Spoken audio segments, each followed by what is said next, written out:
जहां पर भगवान नारायण के एक तरफ लक्ष्मी मैया और दूसरी तरफ वही विश्व मोहिनी माया को लेकर भगवान खड़े थे। अब बताओ, चिढ़ाना हो किसी को तो ऐसे चिढ़ाओ।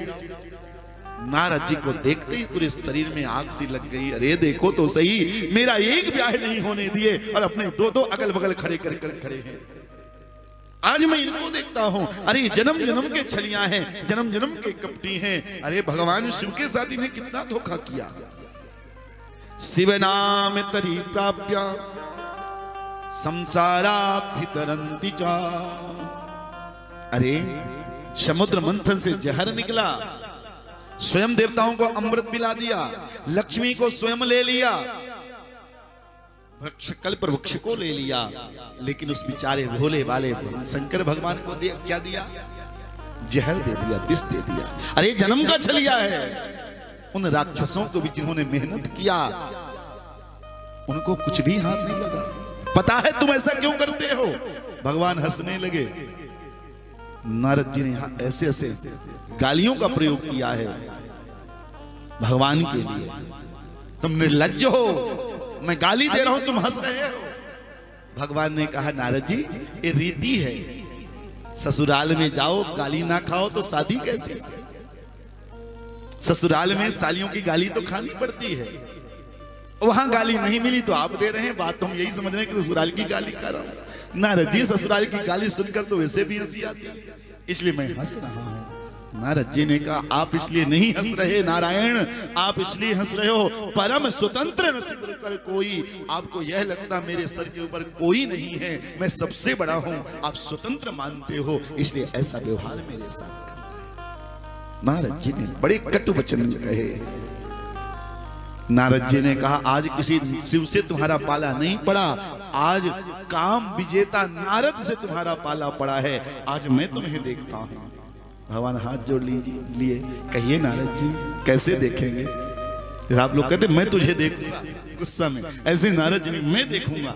और नारद जी देखते देखते भगवान को श्राप देने लगे। एत्यक्ता स पुनर्विष्णु पादयोर मुनिषत्तमा पपात सुमतिर भक्त्या पश्चाताप पुवागतः। अरे नारायण, तुमने मुझे स्त्री का वियोग दिया है, मेरा ब्याह नहीं होने दिया, इसलिए मैं श्राप देता हूं कि तुम्हारा भी स्त्री से वियोग होगा, तुम भी धरती पर जन्म लोगे और तुम्हारी पत्नी का हरण हो जाएगा। तुम दर दर की ठोकर खाओगे, पत्नी की खोज करोगे, लेकिन जो रूप आपने मुझे दिया, जिस बंदर मुझे आपने बनाया, यही बंदर तुम्हारी सहायता एक दिन करेंगे और तुम्हारी पत्नी एक बंदर ही खोज कर तुम्हें देगा। यह मेरा श्राप है।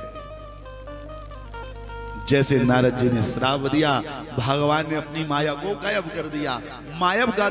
गायब होते ही नारद जी को समझा, अरे राम राम राम, मैंने तो भगवान को श्राप दे दिया, ये मैंने क्या कर दिया? प्रभु मेरा श्राप मिथ्या हो जाए। भगवान ने कहा, नहीं नारद, न खेदम कुरु मे भक्त नात्र संशया शृणुतात प्रवक्ष्यामि सुहितं तब निश्चितम। हेतात, जो भी होता है मेरी इच्छा से होता है। जो तुमने श्राप दिया ये भी मेरी इच्छा से तुमने दिया, और तुम जो मोहित हुए वह भी मेरी इच्छा से मोहित हुए हो। नारद जी आप चिंता ना करें, आप बिल्कुल भी चिंता ना करें, आप पाप मुक्त हैं। नारद जी ने कहा, नहीं प्रभु, मैंने आपको कितनी गाली दे दी, आपको मैंने श्राप दे दिया, आपने फिर भी एक शब्द नहीं कहा। भगवान ने कहा, जो आपने श्राप दिया नारद जी, यदि आप ये कहते कि वो बंदर तुम्हें खाएंगे, ये तो श्राप था, लेकिन आपने क्या कहा? वो बंदर तुम्हारी पत्नी की खोज करने में सहायता करेंगे। ये तो मेरे लिए वरदान है कि मैं नहीं खोज पाऊंगा तो बंदर जाकर खोज लेंगे। ये तो मेरे लिए इससे बड़ा वरदान क्या हो सकता है? नारद जी आपने श्राप नहीं दिया, इसलिए शोक ना करें। मुने न कुरु शोकम तुम त्वया किंचित कृतम नहीं स्वेच्छया कृतवान शंभु हृदम सर्वम न संशया। भगवान नारायण ने कहा, महाराज आप यदि चिंता हो रही है, आपको दुख हो रहा है, आपको लगता मैंने पाप किया है, तो नारद जी संसार में सिर्फ एक नाम ऐसा है जो बड़े बड़े से बड़ा पाप को व्यक्ति को सहज भव सागर से पार कर देता है। वह नाम है शिव नाम तरीम प्राप्या संसाराधिम तरन्ति ते संसार मूल पापनी तस्या नश्यन्त्या न च संशया। नारद जी, भगवान शिव का एक ऐसा नाम है जिस नाम को लेकर भवसागर व्यक्ति सहज पार हो जाता है। जो भगवान का नाम ले लेता है नारद जी, वह सहज इस भवसागर से पाप मुक्त हो जाता है। भगवान के नाम से तो बड़े बड़े समुद्रों को सहज भक्त पार कर जाते हैं। और सचमुच में भगवत प्रेमियों, भक्त के भाव में भगवान है। विश्वास हो तो आप भगवान के नाम से कुछ भी कर सकते हैं। कहीं वृंदावन के पास कहीं कथा चल रही थी, पुराने जमाने की कथा है। एक दूध बेचने वाली ग्वालिन आया करती, सोचती आई हूं तो कथा सुनकर जाऊं। अब वह कथा सुनती तो कथा में एक दिन गुरुजी ने कहा कि भव सागर को पार करना है, समुद्र को पार करना है, तो केवल राधे श्याम जपो और भव सागर व्यक्ति सहज पार हो जाता है। जो ग्वालिन थी, जो दूध बेचने वाली, सोचती रोज हमारे 2-3 पैसे खर्च हो जाते हैं आने जाने में, एक काम करे हम ऐसे ही पार करें, गुरुजी के नाम मंत्र का सहारा ले। और सचमुच में भैया, जैसे वो गई जमुना जी के पास में, नाव में आज नहीं बैठी, बस राधे श्याम राधे श्याम राधे श्याम बोलती रही और जमुना जी के जल के ऊपर ऐसे चल रही जैसे रोड सड़क बनी हो। आप तो उसके रोज 3-3 4-4 पैसे रोज बचने लगे। रोज राधे श्याम कह के आती, राधे श्याम कह के पार हो जाती। 7 दिन कथा पूरी हुई। एक दिन गुरुजी के चरणों में कहा, गुरुजी धन्य हो आप, मेरे रोज के 4 पैसे बचा दिए। पुराने जमाने की बात, 4 पैसे बहुत होते थे। 4 पैसे बच गए मेरे। कितने दिन से, 6 दिन से बच रहे हैं। गुरुजी आप धन्य हो, मैंने सोचा है जो पैसे बचे मैं आपको दान करूंगी। गुरुजी ने कहा अच्छा बेटा तो दान कर दे। बोले नहीं गुरुजी, घर में भोजन कराऊंगी फिर आपको दान करूंगी। गुरुजी ने कहा हाँ ठीक है बेटा, कल सुबह आ जाना, सुबह तुम्हारे साथ चल।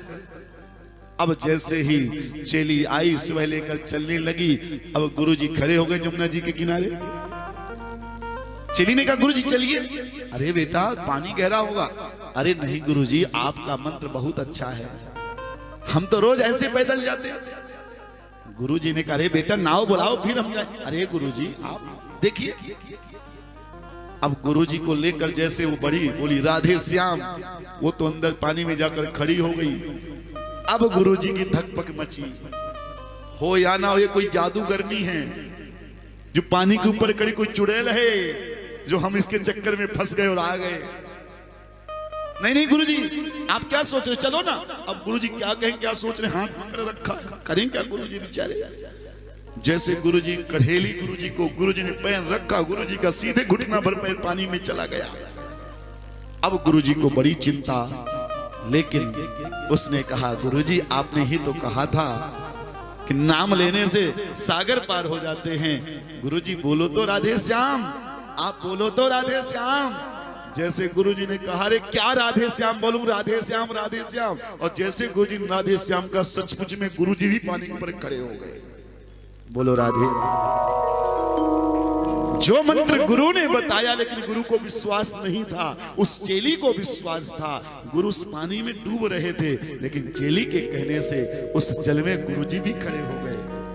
इसीलिए तो कहते हैं भवसागर को पार होना है तो भगवान का नाम लेना है। कैसे कैसे लोग पार हो जाते हैं जरा देखें एक बार।